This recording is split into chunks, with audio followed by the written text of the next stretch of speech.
Hola, buenos días. Hoy les hablaré un poco sobre el tema que, hasta el día de hoy, atemoriza al ser humano. La muerte en los seres humanos.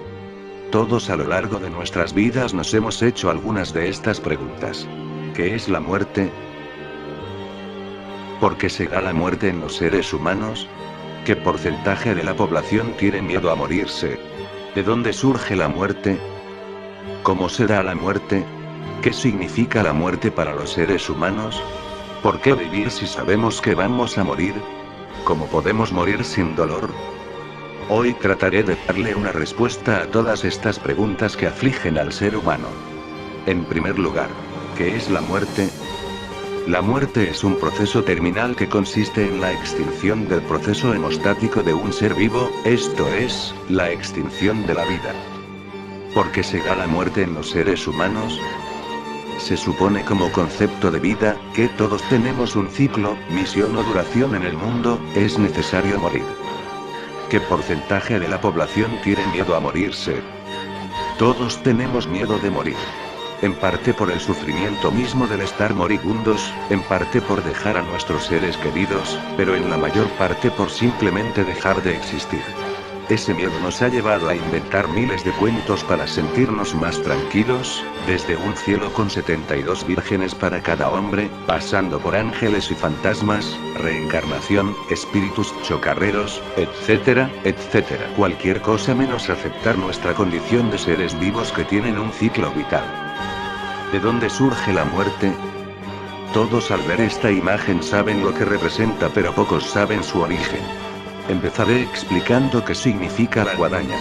La guadaña es una metáfora, al igual que el campesino sega el trigo con su guadaña, así la muerte sega a las vidas de las personas. No es el dios griego Tánatos el que empezó a ser representado así, pues los griegos lo representaban como a un hombre joven barbado y sus atributos eran una mariposa, una corona o una antorcha invertida. Los griegos eran muy perfeccionistas, nunca representarían algo tan escabroso como un esqueleto. Puede venir de la representación del dios bretón Ancou, el heraldo de la muerte, que muchas veces se representaba como un hombre alto y delgado y otras como un esqueleto que llevaba un sombrero de ala ancha y una guadaña.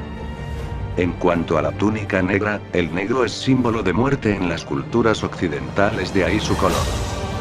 Sin duda alguna, en la Edad Media fue cuando esta imagen se puso más de moda, ya que si recuerdas el arte románico y gótico verás que está lleno de simbología demoníaca, gárgolas, muertes, etc., ya que como el pueblo no sabía leer se les enseñaba las escrituras a través del arte. Y el tarot también contribuyó a la expansión de la muerte bajo este aspecto.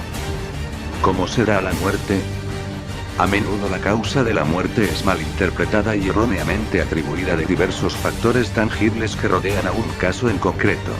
La distinción entre los factores que acompañan a la muerte, y lo que la causa, pasa a menudo desapercibido para el observador. La muerte es una realidad que puede ser definida como el final de la vida. Desde el momento en que la muerte es un fenómeno universal, también su causa debe ser universalmente única. Sin embargo, debe notarse que la muerte acontece de muchas maneras, dependiendo de las circunstancias que la rodean. Por tanto, la multiplicidad de acontecimientos en los que la muerte ocurre no debería ser indicativo de la muerte como un fenómeno multicausal. ¿Qué significa la muerte para los seres humanos? El sentido de la muerte se encuentra en la vida misma. En cuanto sabemos que vamos a morir, dirigimos nuestros esfuerzos hacia la vida intensamente vivida. El morir nos enseña a amar, querer, recordar. La muerte postergada hacia la eternidad no puede sino constituir el más absurdo de los absurdos. En cuanto ésta dejaría de ser fuente de vida, vivir en el más acá requiere la certeza de la finitud. La muerte es un espejo en el cual contemplamos nuestra vida entera. La historia personal se perfila hacia un proyecto común de todos los hombres, de los que están y los que vendrán. El diálogo del espíritu con el corazón resuelven su acuerdo de vida en un instante. El corazón ofrece energía para la acción, y el espíritu ofrece un viaje hacia el crecimiento. Entender esto significa entender que la vida misma no es más que un período pequeño de nuestra existencia. La vida cobra sentido en cuanto se revela como un tránsito, morir es cambiar de estado y el bien morir puede ser entendido en términos de desprenderse finalmente de todo lo material que nos confina a este mundo para facilitarnos el paso a la eternidad. El bien morir es estar dispuesto con humildad a despedirse de la vida, entregar la existencia que nos fue dada, sin rencores ni arrepentimientos, sin culpa y sin dolor. ¿Por qué vivir si sabemos que vamos a morir? Porque en la vida encontramos el significado de la existencia y en la muerte encontramos el significado de la vida. El convencimiento de nuestra muerte nos impulsa a trabajar, a hacer, a producir, sin posponer inútilmente nuestro destino. La presencia de la muerte nos pone frente a nuestra responsabilidad, que es la de hacer de la vida el sentido mismo de la existencia. ¿Cómo podemos morir sin dolor? En realidad no sabemos dónde, cómo, cuándo, y a qué hora vayamos a morir, tampoco sabemos si será una muerte rápida o lenta. La única forma de saber cuándo morirás es al tomar la decisión de arrancarte la vida de tu cuerpo, o como se conoce mundialmente, el suicidio. Existe otra forma llamada la muerte asistida. La muerte asistida es una alternativa para evitar el encarnizamiento terapéutico, es decir, mantener con vida a las personas a toda costa aun cuando ya no haya esperanza alguna. No obstante, se debe comentar con la familia y buscar que el paciente esté de acuerdo. En resumen, no podemos prever nuestra muerte. A continuación les pondré el testimonio de Antonio Gala, y su experiencia cercana a la muerte. Este dramaturgo y poeta español, recuerda su experiencia cercana a la muerte en el programa Negro sobre Blanco, presentado por Fernando Sánchez Dragó, en el año 2000. Que lo disfruten. Porque en el libro tú dices que lo único que no llegarás a saber nunca es lo que pasa detrás de la muerte. ¿Qué es lo que no se llegará a saber nunca? Le pregunté. Pero sin embargo, también, y eso está en el libro, y por otra parte lo sabemos todo, tú tuviste una experiencia en la que no estuviste, como te sugiere Jesús Quintero, en la frontera de la muerte. Eso que en Estados Unidos se llama una NDE, una experiencia normal de la muerte. Sí. Y sin embargo parece como si eso no te hubiera cambiado la vida. No, no me ha cambiado la vida, pero sí me ha cambiado la muerte. Me ha cambiado la muerte. Yo ya no tengo el horror vacui. Sé que la muerte, lo que nos asusta al ser humano, o lo que a mí me asustaba también, era ese salto en el vacío. Ahora sé que no hay vacío. Sé que hay salto y el salto no es desagradable. Sé que el salto es acolchado. Sé que se salta con paracaídas. Sé lo que yo cuento de la sonrisa del gato de Césaire, que es el gato de Césaire de Alicia, el País de las Maravillas. Primero aparecía la sonrisa, luego la boca, los bigotes, las orejas, el cuerpo, la cola, y desaparecía al revés, y se quedaba la sonrisa del gato en el aire. Vi esa sonrisa, y vi que se me acogía. Y vi mi vida, pero no de una manera sucesiva, como en una película, como dicen siempre, sino la vi como un retablo gótico que cuenta la historia de algún santo en distintas estampas simultáneas. Y lo que vi no era nada de lo que yo he creído en mi vida que era fundamental.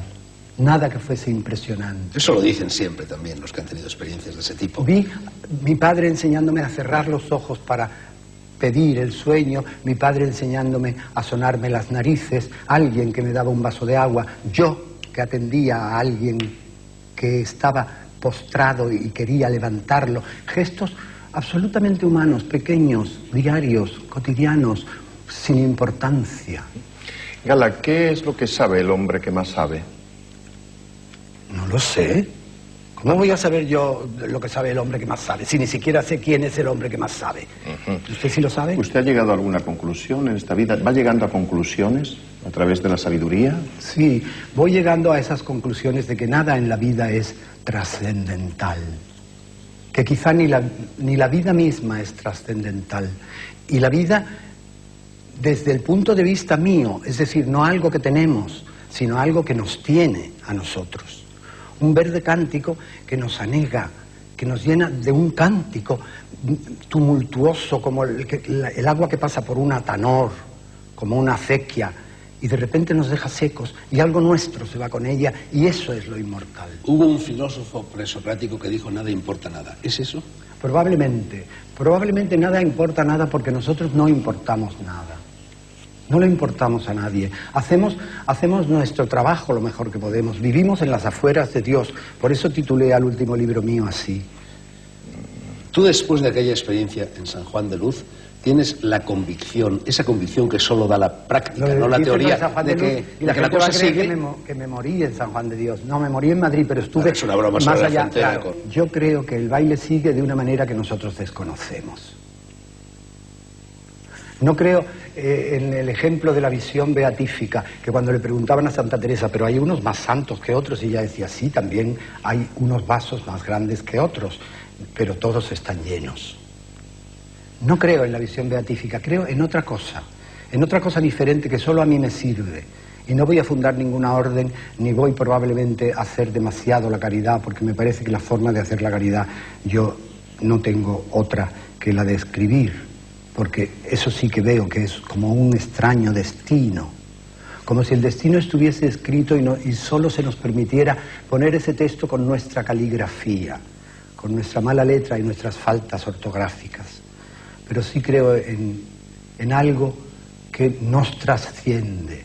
No es que la vida sea trascendente, pero pienso que un náufrago ahogándose en el mar es más grande que el mar, porque el náufrago sabe que se muere y el mar no sabe que lo mata. Eso está en un cuento de Tony de Melo, tal cual, casi. ¿Sí? Muy parecido. Con esto me despido, espero que les haya gustado e interesado este vídeo, gracias por su atención.